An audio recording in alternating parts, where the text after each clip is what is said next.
Praise the Lord. पहिली शमूएल 20:40. तेव्हा योनाथन दाविदास म्हणाला, सुखरूप जा, परमेश्वर तुझ्या माझ्यामध्ये आणि तुझ्या माझ्या संततीमध्ये निरंतर साक्षी असो. आपण दोघांनी परमेश्वराच्या नामाचा उल्लेख केला आहे. मग तो उठून जास्त झाला व योनाथन नगरात गेले. मार्क 2:4.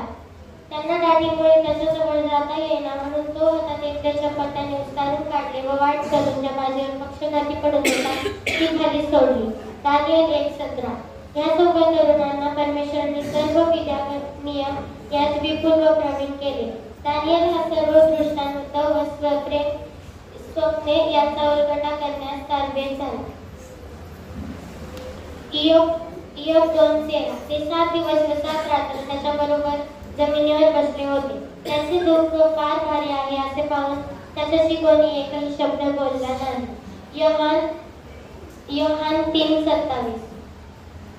योहानाने उत्तर दिले, मनुष्याला स्वर्गातून दिले वाचून काही एक मिळू शकत नाही. उत्पत्ती 18:17. परमेश्वर म्हणाला, मी जे करणार आहे ते अब्राहमापासून लपवून ठेवू काय? योहान 11:11. परमेश्वर हे बोलल्यानंतर तो त्यांना म्हणाला,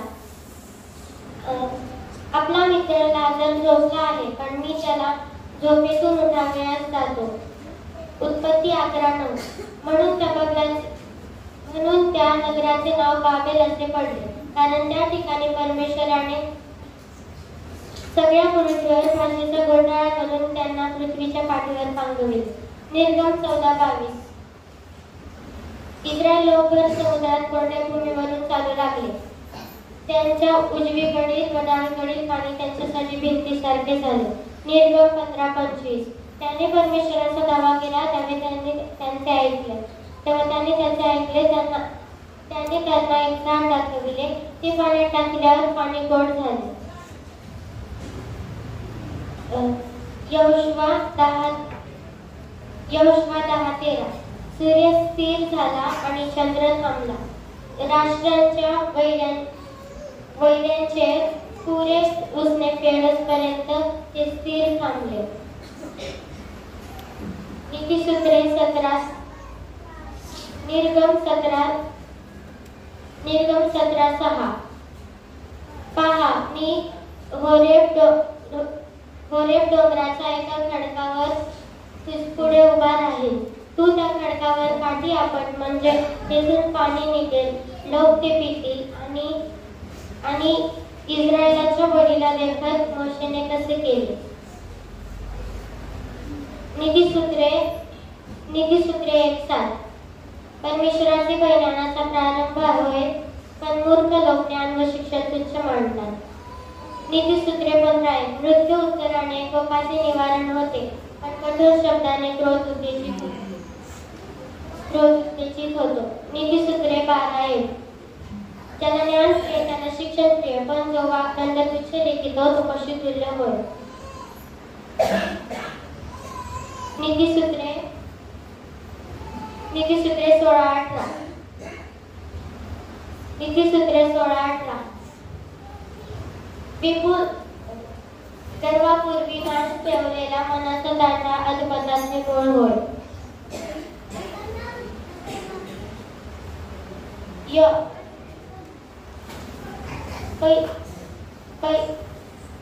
पहिले शमूएल 13:24. पुढे त्या स्त्रीला मुलगा झाला. तिने त्याचे नाव शमशेर ठेवले. तो मुलगा वाढत गेला. परमेश्वराचा आशीर्वाद त्याच्यावर होता. निर्गम 2:10. तो मुलगा मोठा झाला. ती त्याला घेऊन पारोच्या कन्येकडे गेली.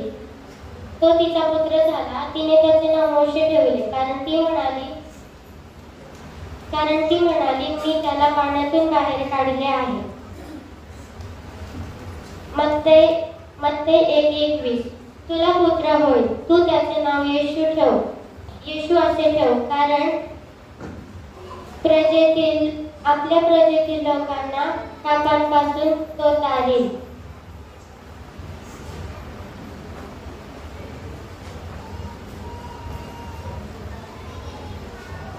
पहिले शमुएल पहिले शमुएल पहिले शमुएल 3:27. शमुएल वाढत गेला, परमेश्वर त्याच्यासह असे व त्याचे कोणतेही वचन त्याने वाया जाऊ दिले नाही. आमेन.